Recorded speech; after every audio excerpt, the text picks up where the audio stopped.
নমস্কার বন্ধুরা, আশা করি সবাই খুব ভালো আছো। শুভমিতা ব্লগে সবাইকে স্বাগত জানাই।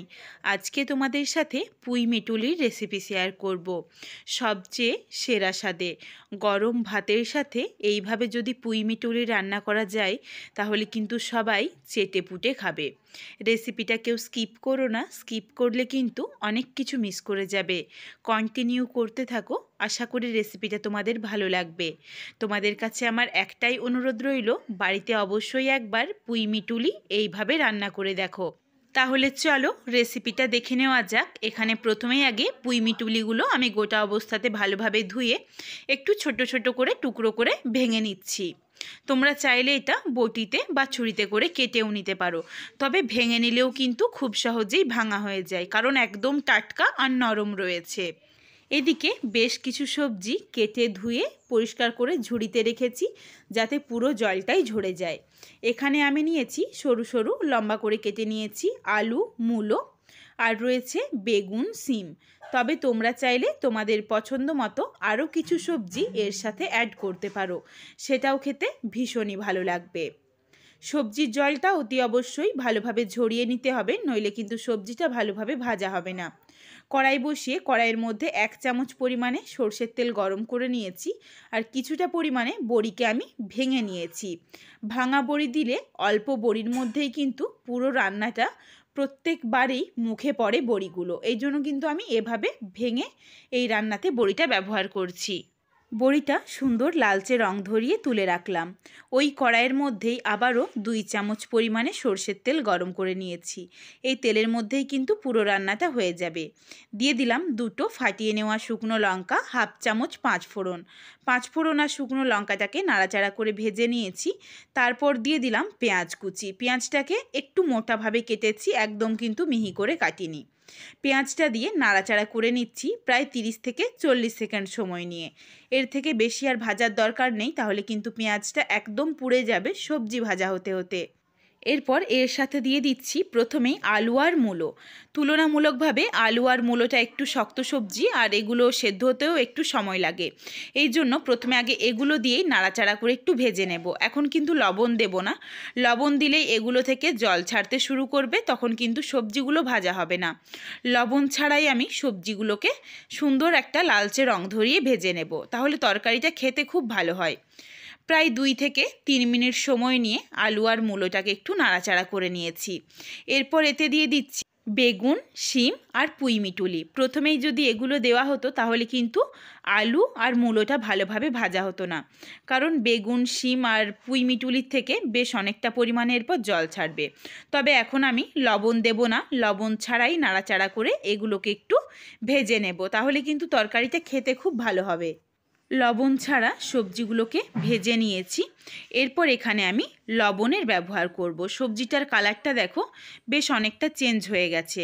এরপর লবণ দেওয়ার পর আবারও সবজিটাকে কিন্তু নাড়াচাড়া করে ভেজে নিতে হবে। লবণ দেওয়ার পর অল্প অল্প করে জল ছাড়বে। এরপর কিন্তু ওই জলের মধ্যেই সবজিটা বেশ অনেকটা সেদ্ধ হয়ে যাবে। সুন্দর দেখো, এরপর লবণ দেওয়ার পর একটা কালার এসেছে, সবজিটা ভাজা হয়ে গেছে। এরপর এখানে দিয়ে দিচ্ছি থেতো করে নেওয়া 1 চামচ রসুন। রসুনটা পরেই দিতে হবে, প্রথমে যদি পেঁয়াজের সাথে রসুন দেওয়া হতো তাহলে কিন্তু এই সবজি ভাজতে ভাজতে রসুনটা অনেকটা বেশি ভাজা হয়ে যেত, তখন রসুনের ফ্লেভারটা নষ্ট হয়ে যেত। এই জন্য সবজিটা ভেজে নেওয়ার পর আমি রসুনটা দিয়েছি। রসুনটা দেওয়ার পর প্রায় 10 থেকে 15 সেকেন্ড মতো নাড়াচাড়া করেই দিয়ে দিলাম হলুদের গুঁড়ো আর লঙ্কার গুঁড়ো। এটা দেওয়ার পর আবারও একবার ভালোভাবে মিশিয়ে নিয়েছি। সুন্দরভাবে দেখো সবজি ভাজা হয়ে গেছে। এরপর এখানে আমি দিয়ে দিচ্ছি প্রায় 2 থেকে 3 কাপ পরিমাণে জল। জল দেওয়ার পর সবজিটাকে প্রায় 80% অবধি আমি সেদ্ধ করে নেব। সুন্দরভাবে দেখো নাড়াচাড়া করে মিশিয়ে নিয়েছি। এরপর ঢাকনা দিয়ে ঢেকে পুরো সবজিটাই 80% সেদ্ধ করে ফেরত আসছি। সবজিটা দেখো বেশ অনেকটা সেদ্ধ হয়ে গেছে। তোমাদের একটা সবজি আমি ভেঙে দেখিয়ে দিই। সুন্দরভাবে দেখো সবজিটা ভাঙা হয়ে যাচ্ছে। এরপর এখানে একটা মশলার পেস্ট দেব, যার মধ্যে রয়েছে সর্ষে, গোটা জিরে, কাঁচা লঙ্কা আর সামান্য একটু লবণ। কাঁচা লঙ্কা আর লবণ দিয়ে সর্ষে বাটলে তাহলে কিন্তু সর্ষেটা তেতো হয় না। এই মশলার পেস্টটা দিয়ে নাড়াচাড়া করে মিশিয়ে নিয়েছি। এরপর কিন্তু আঁচটা একদম কমিয়ে রেখে আবারও যেটুকু শক্ত রয়েছে সবজি সেটাও ভালোভাবে সেদ্ধ করে নেব।